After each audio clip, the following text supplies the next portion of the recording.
To many people, part of the joys of spring is to hear the crack of a bat on a ball and the sights and sounds of baseball. Here in the South Bay, we have the opportunity to attend professional baseball games in a fun and intimate venue. Please stay tuned and hear the story of the San Jose Giants. Welcome to The Better Part, a program by and for seniors and devoted to exploring the many facets of those better years of our lives. The name of our program was inspired by a quotation from Robert Browning. Grow old along with me, the best is yet to be, the last of life for which the first was made.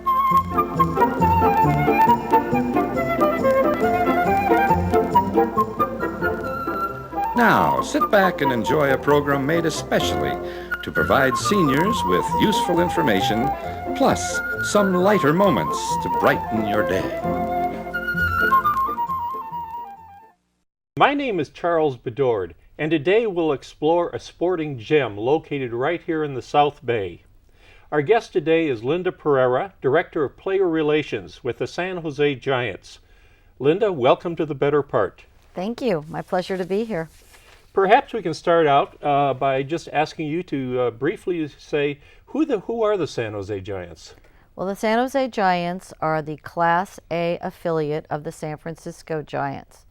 If you're looking at a ladder of baseball, the San Francisco Giants are at the top. Fresno is the AAA team, Norwich, Connecticut, the AA team, San Jose, the high A team, Augusta, Georgia, the low A team, and Salem in Oregon is the rookie team, and then young men would go to Arizona when they sign in June. Okay.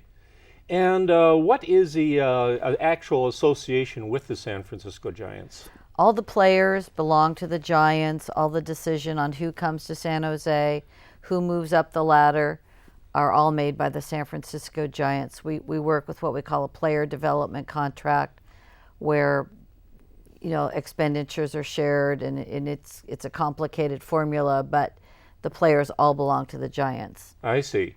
So they're all parts of the Giants organization. Right. Absolutely. Okay. Can you tell us a little bit about how you began your association with the San Jose Giants, and what is your role in the Giants? Well, I started working at the ballpark in San Jose when I was in the 6th grade. My brother Bob was the bat boy for 6 years. Oh, really? And I just kind of came to work with him and hung out. So the lady who worked in the office said, would you start helping me, filing and things? So I've been there since I've been in the 6th grade, which is like 40-some years ago, and I've never left. So I've done all different things. And my role now is to make sure that the quality of life for the players is great in San Jose. I do all the housing for the players. All of our players are very fortunate. They all live with host families, which you were, of course, a host family at one time. Yes, I was. I make sure that they go out into the community and participate in various activities. We do a reading program where players go to schools. We go to Little Leagues openings. We go to churches. Anything that's pretty much the realm of possibility, we will do and attend.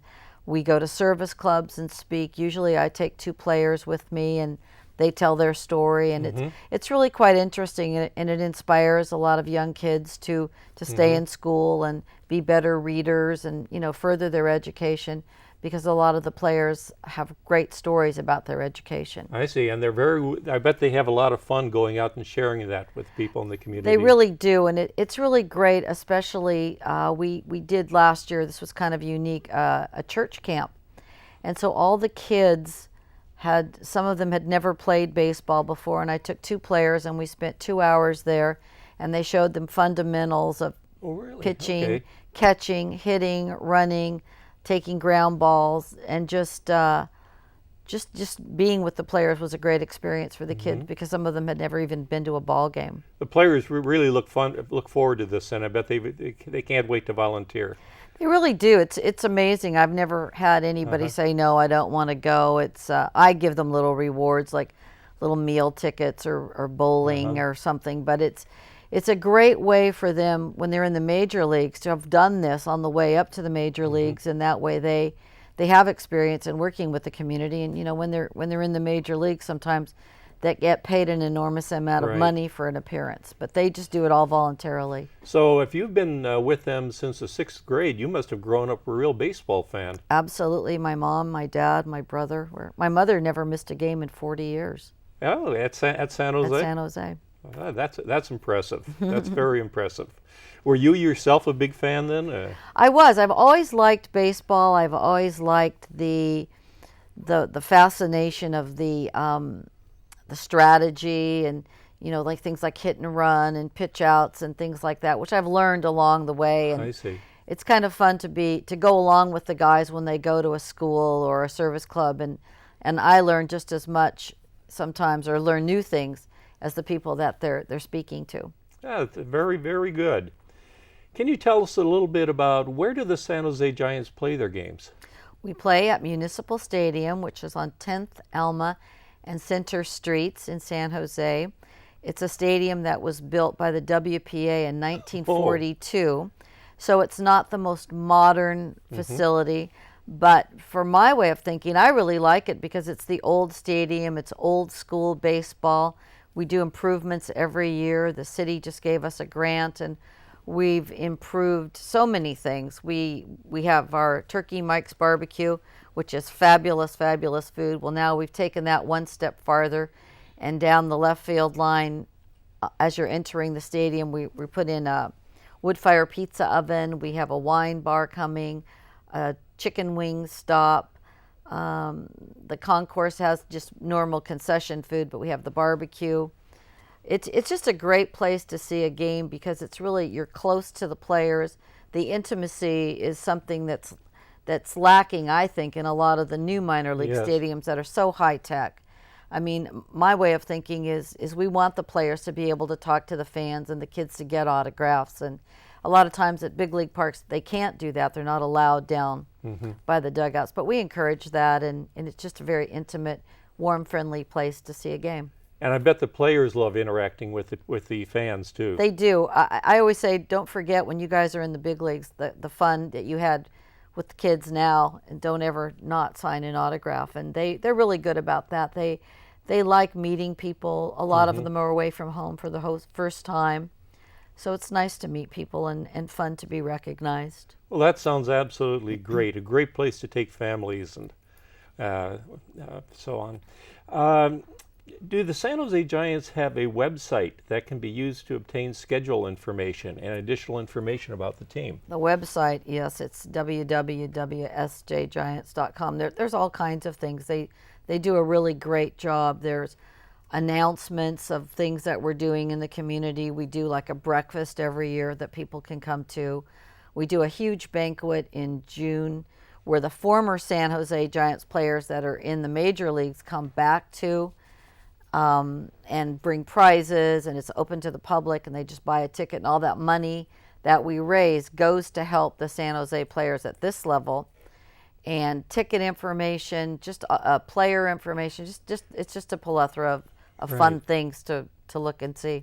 Okay, that sounds very interesting for someone to go in there and just see what all that information is like. Now, the San Jose Giants, if I'm not mistaken, are members of the California Baseball League. Right. And how is the California Baseball League structured, and what teams are members of that? Well, there are 10 teams, 5 in the north and 5 in the south. We're in the north at San Jose, Stockton, which is an Oakland A's affiliate, Modesto, which is a Colorado Rockies affiliate, Visalia, which is a Arizona Diamondbacks affiliate, and Bakersfield, Texas Rangers. In the south, we have Lake Elsinore, which is a Padres affiliate, Inland Empire, which is the Dodgers, Rancho Cucamonga, which is the Angels. I'm missing two. Ojai Desert, which is Houston this year. And gosh, I can't think of the 10th one. Give me a minute. Rancho Inland. Anyway, I don't remember. There's a 10th team that I can't place right now. I'm sorry.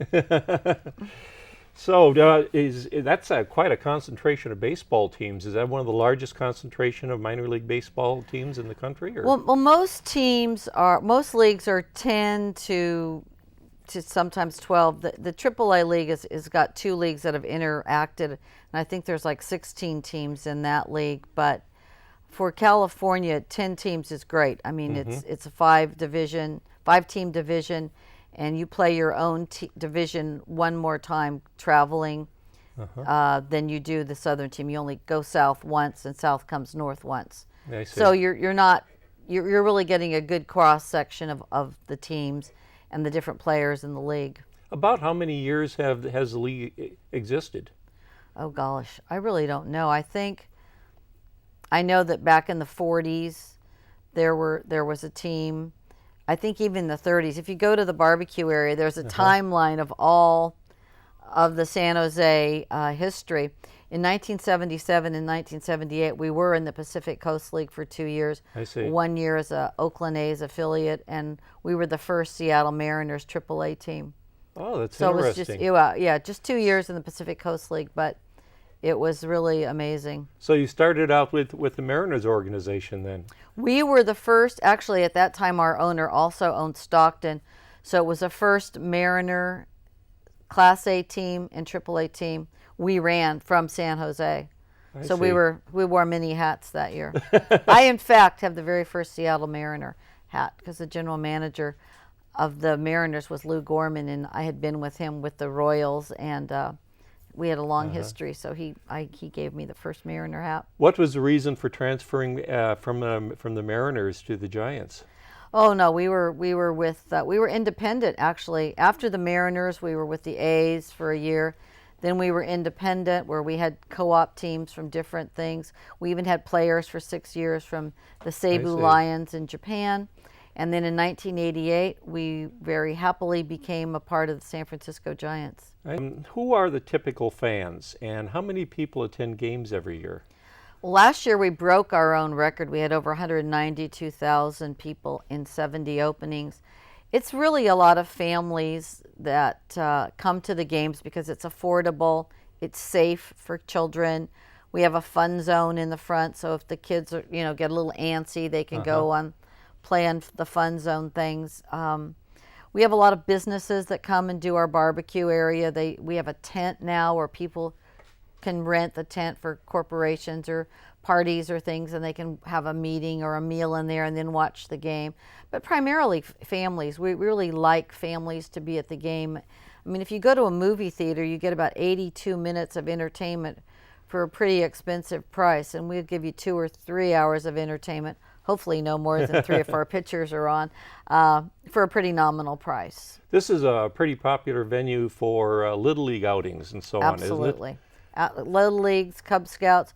We do a lot of fundraisers, especially for schools and Cub Scouts and Little Leagues, where we sell them a ticket for $1, and they can resell it for $5, $3, whatever they think their market is, and make some money for their league or their schools. I've noticed the times I've been out there too, you've had some fun things where the kids at the end of the game will run around the bases. Absolutely. Or you have fun contests between innings and so on.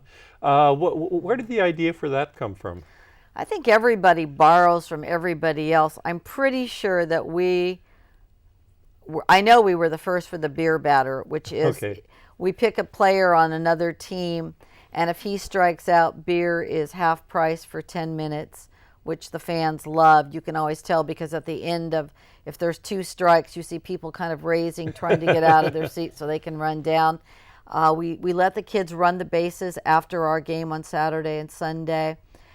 Probably our other really popular promotion is the Smash for Cash, where we have this huge truck that comes out. It's a very old-fashioned truck, and a lucky number is drawn, and the player is chosen by the fan, other than a pitcher. And if you're smart, you pick a catcher. And they have 2 chances to throw the ball and smash the headlight. So they smash for cash, and the player and the fan split $50. I see. That sounds like a lot of fun. Oh, it's great. And you at the end, you see players, really vying to get close enough to be chosen because they have competition amongst themselves. And you've got that famous horse race that goes on around the outside of the stadium too. Absolutely. That's the barbecue guys do that. And they have a lot of fun with that too. And there's a sticker in the program if you have the black white, orange, or now we have a zebra horse that sometimes mysteriously appears. Can you describe some of the advantages of attending minor league baseball games versus just attending major league games? Well, of course, the most obvious is money. It's very expensive, I know, to go to a major league game. Our prices are nominal. We have family packs. We have coupons in the newspaper or on the website that people can print. Parking, there's lots of parking. You don't have to park and walk a mile or so. Our food prices are very inexpensive, and we make it so that everybody can afford to come to a game. We have nights where there are free tickets from our advertisers. We give our advertisers free tickets, and the fans can go in and get free tickets from the advertiser, and it creates foot traffic into the stores or the restaurants or the businesses. I know, and access to the players too. That was very important. I remember I used to take my son to the San Jose Giants, and here was someone who would actually sign or autograph a baseball card for him and smile while doing it. Absolutely. So he was always very impressed with that. I think the players like that more than the kids sometimes because it's their first, little glimmer of fame, and they kind of get the taste of what Right. it can be like when you get to the major leagues. And each player has his own card. Absolutely. We do Yes. a card set. We take the pictures the first day, and then it takes a while for the cards to be produced, but the card sets are usually done by the end of May, and then you see all the kids shuffling through, and it's really fun. It's great for the players, That too. sounds wonderful. Can you name some prominent players that people would recognize who came up through the San Jose Giants? Well, I'm very happy to say that just since our affiliation with the San Francisco Giants in 1988, we have 128 players that have gone on to the major leagues.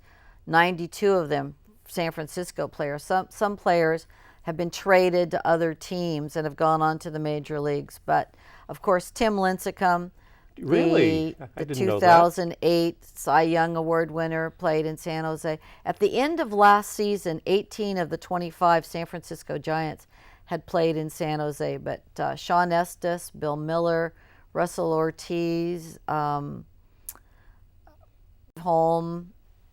of the guys, Kevin Fransden, Emmanuel Burris, Travis Ishikawa, Freddie Lewis, of the starting pitchers for the Giants, Noah Lowry, Matt Cain, Tim Lincecum, all played in San Jose. I didn't realize that. That's very impressive.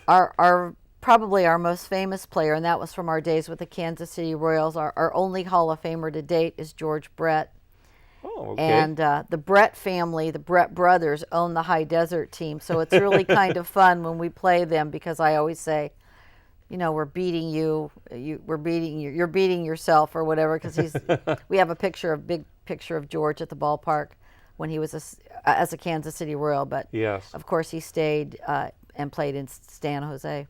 I didn't know that. That's very impressive with the number of players who actually move up to the majors. I had no idea that many players did. Well, especially since 1988, that's a tremendous amount of players, which is a credit to the Giants and their farm system.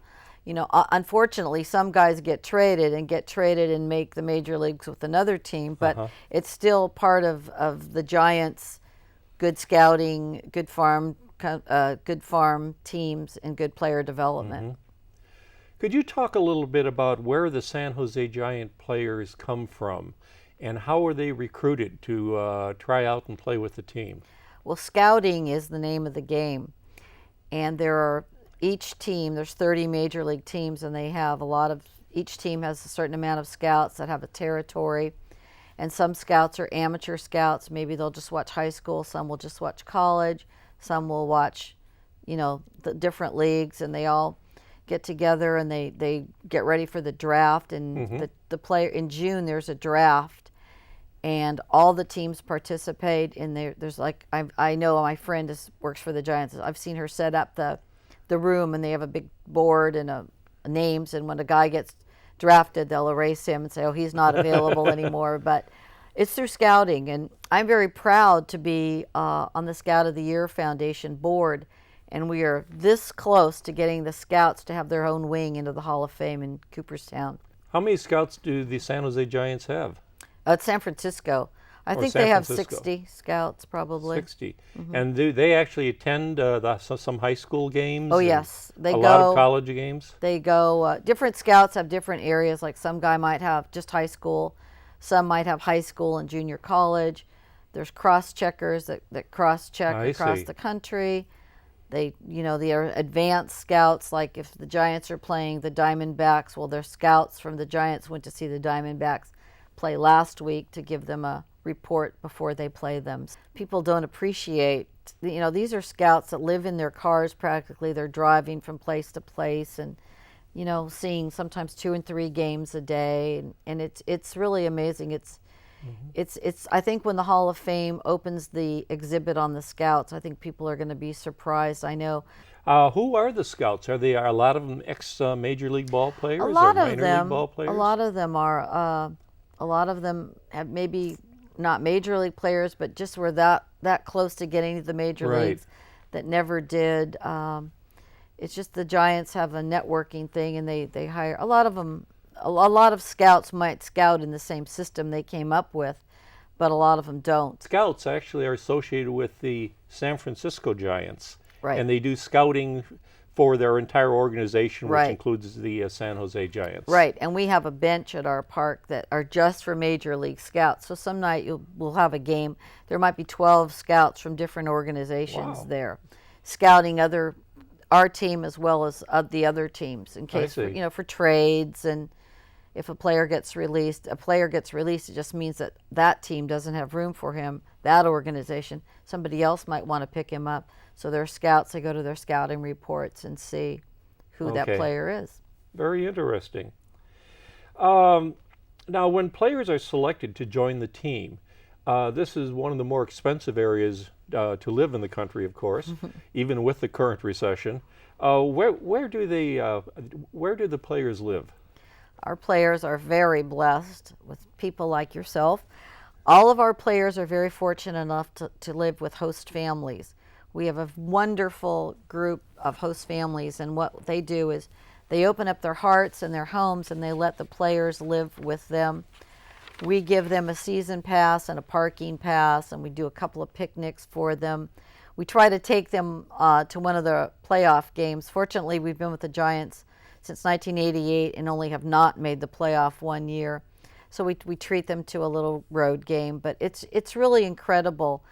People love housing the players, and I've got some families that have done it for over 20 years. Now, the host family program, do the families have the option to fix meals for the players, or do the players tend to go out and get their own meals? Well, or is this... it just depends on the situation. A lot of them do. A lot of the ladies like to cook. Ladies that are home during the day, sometimes they'll make them lunch. A lot of them leave leftovers from their dinner. We Right. feed them at the ballpark after the game. Oh, you do? Okay, that's great. But they go to the gym during the day. So it's, on days off, though, that's when the players really enjoy it because they get a little family time, and usually they'll Right. do a barbecue or a nice meal. And when you're on the road half the time, to have any kind of home-cooked meal is really a treat. Yes, I bet that is. Because you can be on the road for over a week at a time, Absolutely. can't you? Yes. How does, for our interest of our listeners who might be interested in taking up this role as a host family, how does one become a host family for a player? Well, you call me, and then I send you a form, and I ask you some basic questions, and then we meet, and I just get the feel of the family and know if they want more of a serious guy or a kind of a character guy. And then when I'm at spring training, I always try to meet the team before they get there, although they never really know until the last minute. I see. And then I take the advice of players who have been there the year before, and the manager and the pitching coach and the hitting coach. But so far, I think I just have some kind of a knack. I've never had anybody say, "Oh, I don't want to live with them," or the player or the family say, "Oh, I don't like him." I just can do it. I don't know. So the number of complaints is quite low, I Oh, understand. absolutely. That's Absolutely. good. And with the Giants being so close, it's not like a guy is going to do something horrid. Right. But yeah, it's your future. Now, you said that they would call you. Where can they reach you? Right at our office at the ballpark, 408-297-1435. I'm extension 19. Could you repeat that one more time, Absolutely. please? 408-297-1435, extension 19. I have a quick little story. When I talk about host families, I always talk about one family, and the lady was a foster mom, and she was having a little bit of trouble with the child, and she said, I don't know if I want to do this. So I said, well, let's try it, and if it's uncomfortable, we'll change or whatever. And so I spoke to the manager, and I said, who's the nicest guy on this team? Not the best, but the nicest. And he told me. And so I went in and I said, here's the situation. If you don't want to go there, you don't have to. And he goes, no, that sounds really good. So the young man brought his D's and F grades up to C's in 1 quarter. And that player went on to the major leagues and has become very famous, and still to this day leaves that family tickets every time he pitches. What a great story. Yes. Really great story. I'm glad you thought of that. Very interesting. Before we close, are there any closing comments that you'd like to make concerning the San Jose Giants teams or the role of minor league baseball in general? Well, this year we're very blessed. We have a lot of number 1 draft choices. We've got a lot of guys who were drafted last year. Buster Posey's with us, Tim Alderson, Madison Bumgardner, Nick Noonan. These are guys. Tim Alderson, I think, is 20. Madison is 19. Nick is 19. Buster is a college graduate, 22, I think. But these are guys that are going to be in the major leagues very soon. So I encourage everybody to come out and see our team play, because it's a lot of fun. Okay. Well, that sounds very interesting, and it sounds like you're loaded with talent this year, because I recognize many of those names from the newspapers recently. Well, Linda, I really enjoyed learning more about the San Jose Giants, and thank you for coming and being with us on The Better Part, and good luck to the team. Thank you. My pleasure to be here. Thank you. Hope you enjoyed this program. If you have a topic for a program or a guest who you would like for us to interview, you can reach us at the Cupertino Senior Center. The phone number is 408-777-3150. Again, 408-777-3150. You can learn more about us too at our website, which is www.thebetterpart.com. And on that website, there will also be an order form if you'd like to order a copy of this program. Copies of past programs are also available through the Santa Clara County Library System. So thank you for watching, and see you the same time, same station next week.